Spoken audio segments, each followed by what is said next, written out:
everybody, welcome back to my channel. I'm Sam, the Fighting Felter.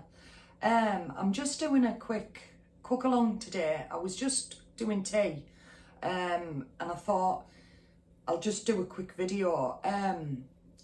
If you've just come across one of my videos, I'm predominantly vlogging my terminal cancer journey, but I'm also recording a few cooking videos and like a video recipe book almost for my kids for the future.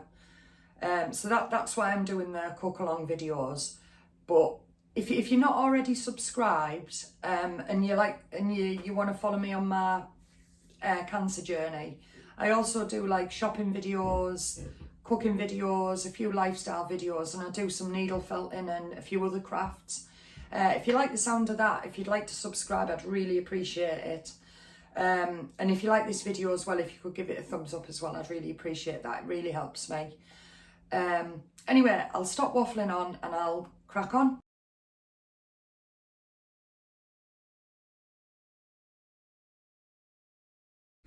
So I've chopped all the meat, just wipe this chopping board.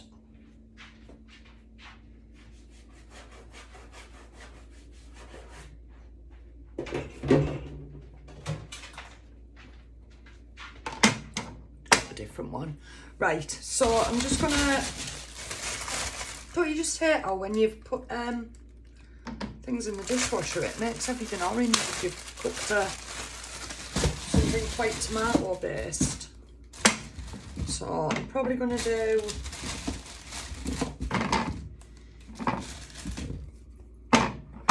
5 carrots.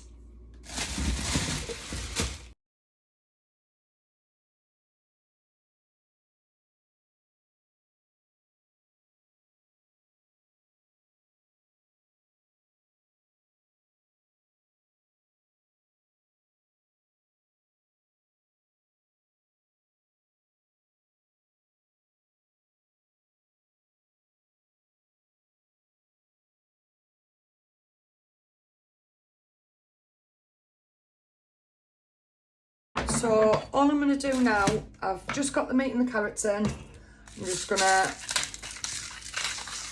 season with a bit of black pepper and a bit of sea salt.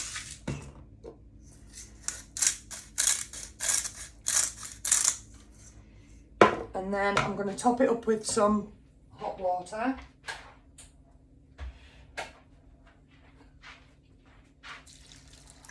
I know some people do brown off the meat first, but to be honest, I can't really be bothered to do. So, just going to top that up. Just give it a stir. Really doesn't look very appealing at the minute. And then I'm just going to pop in 1 vegetable stock cube. And I'm going to pop in just 2, no, I'm going to put 3, no I'm not, I'm going to put 2 beef oxos in, 2 beef stock cubes. This, my mum used to cook this for me when I was a kid. So it's something that I've obviously cooked for my kids as they were growing up. And it is something that we all really do enjoy. Never tastes as good as when my mum makes it, but right. So I'm just going to turn that on, and then I'm going to turn it on. I'm going to bring it up to the boil, and then I'm just going to simmer it for a few hours, and I'll come back and keep checking in. But let's get this lit for now. Find a lid, pop a lid on, and I'll bring it up to the boil. What I'm going to do just now, just while the meat and carrots are coming up to the boil, I'm just going to prepare my potatoes. All I'm going to do with them, I'm just going to peel them and then dice them into cubes. So I'll do them. I won't show you me doing that. I think everyone knows how to chop potatoes. But yeah, I'll prep them now and I'll just leave them in the pan and I'll cook them a bit later. Because what I do, once it's all cooked, I'll actually put it all together in a casserole dish, and then I cover it with a suet pastry crust, and then we put it in the oven for, obviously, for the pastry to cook.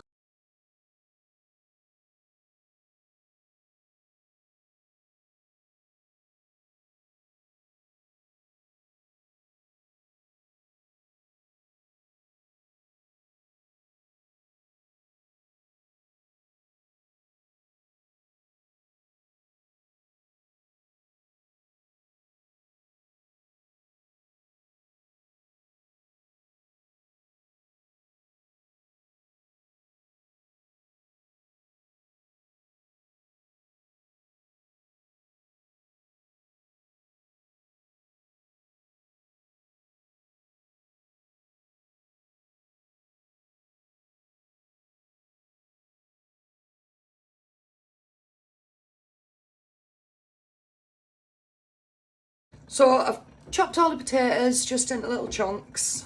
I've just reduced that down now, that's just on a low simmer. I'm just going to prepare my cabbage that I'm going to serve with it. So I'm just going to do that and get that in the pan, and then that's done, ready for tonight. And then basically that's it then, just for a couple of hours. So I'll leave that simmering away, and I'll get back to you later on when we'll add the mushrooms and cook the potatoes so we can get it all mixed together. But I'll prep this cabbage.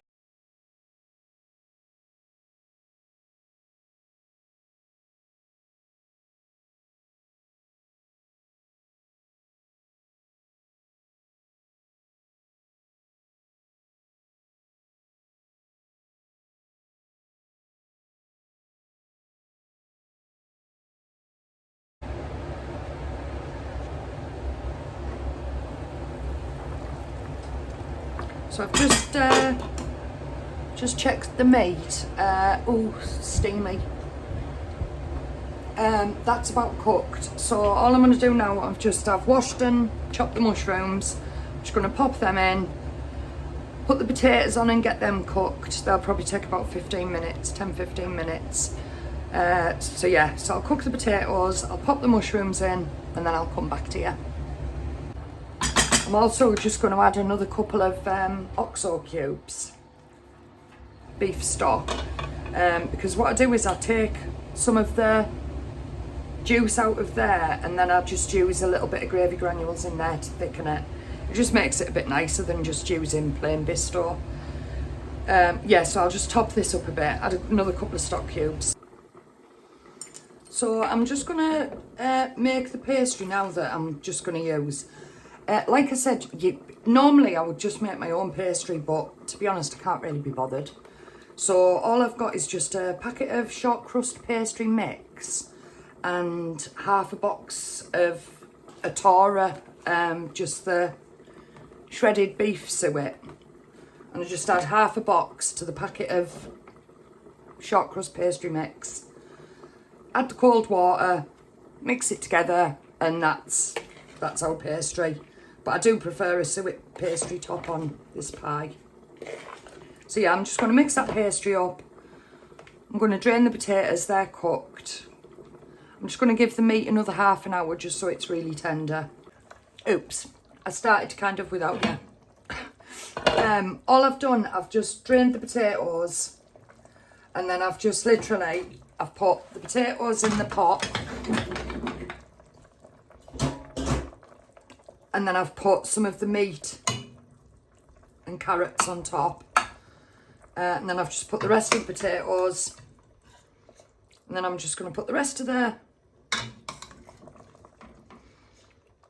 meat and carrots, turn that off.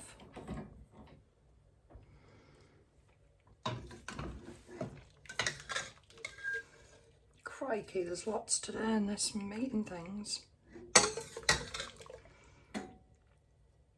So Caden's just at youth club, so he'll be back in about 15 minutes, so this will be just ready for Caden getting back and for us to have some before he goes to work tonight. And there we go. And then I'm just going to spoon a bit on just so it just absorbs in the potatoes. Go. And then all I'm going to do, I'm just going to roughly roll out the pastry. I'm just going to preheat the oven now.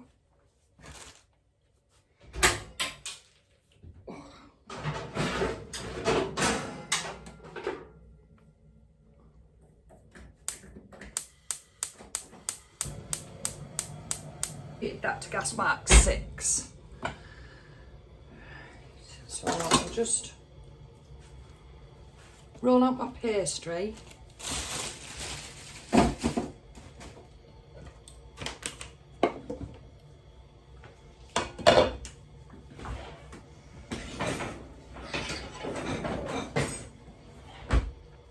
just going to use the back of this chopping board.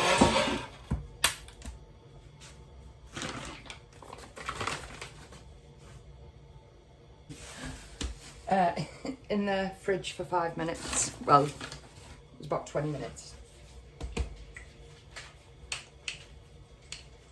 tend not to like mess about with the pastry too much.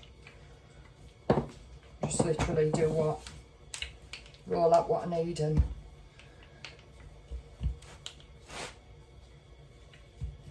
I'm not going for a very tidy look. It's a very rustic pie. And then we'll just pop the crust on the top. And then I just tend to tuck it in.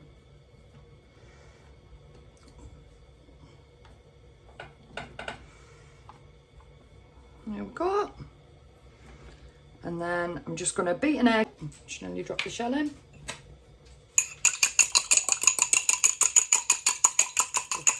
Sorry about the racket. And then I'm just going to give the pastry a paint with the egg wash.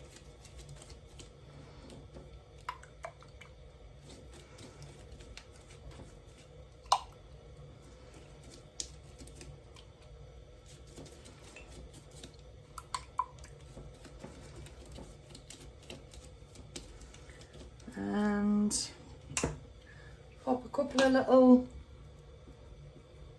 breathy holes and pop it in the oven. I'll put it in the oven for about 20-25 minutes just till the pastry's done, and I'll turn the cabbage on and cook that, and then I'll show you when it's finished.